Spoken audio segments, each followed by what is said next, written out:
Hey guys, welcome to Adventures in Obscure Gaming, the gaming web series that tries to tie in the stuff that people care about with the stuff that people do not. Guys, what do you think about when you think cyberpunk? My first exposure to cyberpunk was Akira. I remember watching it on the Sci-Fi Channel for the world premiere. What else is there to say about this masterpiece other than this movie really puts the punk in cyberpunk, set in just about the most cyberpunk setting you can have. Neo Tokyo. It's a story about an orphan boy who discovers he has magical powers. Hey, when I put it like that, it kind of sounds like Harry Potter, doesn't it? Except it doesn't really turn out that great for him. Okay, moving on. The first cyberpunk game I ever played was probably Syndicate Wars, a game where you play a deity-like CEO that controls 4 cyborg warriors that you can upgrade at will. This game contains probably the most cyberpunk moment in video game history. Shown here, where else, the Neo Tokyo level is, wait, what's that playing on the screen? That's right, Ghost in the Shell! They put a trailer for Ghost in the Shell in their demo. Does that blow your mind or what? It blew my mind when I first saw it. This game is so cyberpunk. If it was a TV show, it'd be called That's So Cyberpunk, starring this guy from Shadowrun Returns. This game is so cyberpunk. When they were making it, William Gibson, the author of Neuromancer, called Bullfrog and was like, "You're making the game too cyberpunk." And then Bullfrog was all like, "You don't tell us what to do, William Gibson. We're Bullfrog. We made Theme Hospital. We'll make this game as cyberpunk as we..." Okay, you know what? All right. I'm just saying this game's very cyberpunk. The cyberpunk genre has given us many classics, games like the Deus Ex series, the 2 System Shocks, and who could forget Beneath a Steel Sky. Welcome back, Joey. Is this the best shell you could find? Which, along with the #1 rule of cyberpunk, you must always wear a trench coat, adds another staple to the genre, a robot companion that follows you on your journey and helps you along the way. I built him. Like it? It's crap, son. The cyberpunk genre is still thriving today. Besides easily the biggest up-and-coming release, Cyberpunk 2077 by the guys who made Witcher, here are some other titles that are either just released or up-and-coming. There's Jazzpunk, Satellite Reign, a spiritual successor to Syndicate Wars, Shadowrun Returns, Read Only Memories, and a title often forgotten in this genre that's definitely still being made and definitely very cyberpunk. The direct sequel to Barkley Shut Up and Jam Gaiden 1, Chapter 2 of the Hoops Barkley Saga, The Magical Realms of Ternag. You know what? Screw you, Tales of Games. I think you guys get great pleasure over my when I screw up words. My personal favorite that came out recently was the award-winning Gemini Aru, made by one of the best publishers of adventure games today, Wadjet Eye Games. This game has everything. Trench coats. Probably the only thing that can make this game any better is if it had an anime crossover of some sort, like in Syndicate Wars, you know. Felt like I was watching a dream I could never wake up from. Before I knew it, the dream was over. And yet, despite all these examples of cyberpunk in popular culture, the thing that people still think the most when you say cyberpunk is probably and will always be Blade Runner. Based on the Philip K. Dick classic Do Androids Dream of Electric Sheep, this movie launched cyberpunk into the mainstream, influenced countless works, but when you look at the games that were directly based off of the movie, you end up with only 3. All classics in their own right. Blade Runner the game, made by Westwood Studios in 1997. The infamous Snatcher, made by some guy named Hideo Kojima, localized in English in 1994. And the game we're covering this week, which came out in 1990. Out of these 3 games, arguably the most popular is Snatcher, so I'll spend the least amount of time talking about it. You play Gillian Seed, a junker who hunts replicants, biroids, yada yada yada. You know what? I'm sure you've heard a lot about this game by now. If you haven't, there's tons of other videos to get your fill.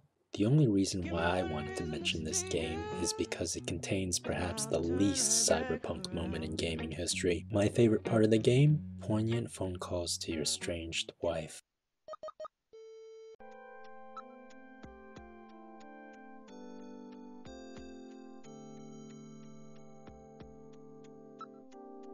Who cares about Snatchers? I just hope these two get back together again. Next we have the game made by Westwood Studios, which by some reasoning might actually be the most obscure game out of the three. It's the only game based directly off the Blade Runner franchise, if you're not including the 1985 game that was made off of the movie soundtrack license. This game does not have Harrison Ford in it, unfortunately. Has a different guy, but it's still very good, and it's one of the few full motion video games that got really good reviews when it came out. And although they couldn't get Harrison Ford, they got somebody even better. James Hong reprises his role as Dr. Chu. Yeah, subcontractor like me. He's funny though. And Jeff Garlin from Curb Your Enthusiasm plays your boss. You'd be amazed at how accommodating a man can be after his hemorrhoids get landed. So I would say this game is Pretty good. Pretty good. Finally, we have Rise of the Dragon. The game was made by Dynamix, best known for the Red Baron. This game also came out for Sega CD, although I played the PC version. You don't hunt replicants in this game. You are a PI trying to stop the trafficking of this new drug. This game happens in real time and minutes tick away with every action. Here's a quick rundown of what you can expect from the game. The game starts you out in your underwear in your apartment, and after gathering your clothes and getting some messages, including one from the mayor about a new drug going around and what it did to his daughter, you're off to talk to your girlfriend who works in City Hall. You need her help to finish the game, so don't tick her off. After getting your keys from her, you end up at the Pleasure Dome. Have a quick conversation with this guy where you find the address of this guy and go to his apartment. The real-time aspect of this game comes into play constantly. I had to leave exploring this safe because I was late for a date. Throughout the game, you also get updates, these meanwhile scenes, that show what the bad guys are doing as you try to stop them from completing this ancient prophecy. Yeah, this game goes in a lot of different directions, but at the heart is a pretty good cyberpunk adventure game. The studio that made Rise of the Dragon, Dynamix, is sadly no more, but I think they would be happy to know that Cyberpunk games are still thriving and their addition to the list is not forgotten. Okay, that's it for this week's Adventure in Obscure Gaming. Thank you so much for watching. Take care.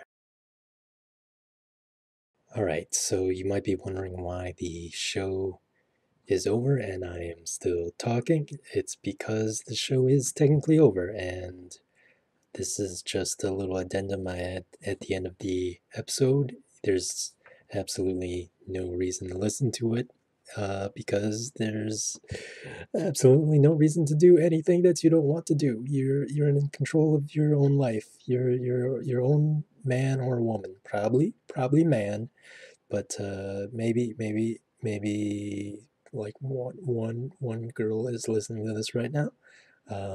Okay, but enough about gender inequality when it comes to gaming. This week we covered the cyberpunk genre, which is a genre that's very rich and has a lot of different themes.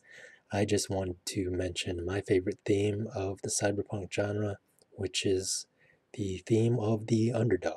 Considering all the games that we're going to be covering this series are all underdogs in some way, I thought it was a really fitting thing to mention, and I just did, so mission accomplished. The other thing that I wanted to mention is the site adventuregamers.com. It's a website that covers adventure games, old and new, that I recently found, and it's a really great resource if you want to learn more about adventure games. And I think that about wraps it up, actually, so that's it for this week.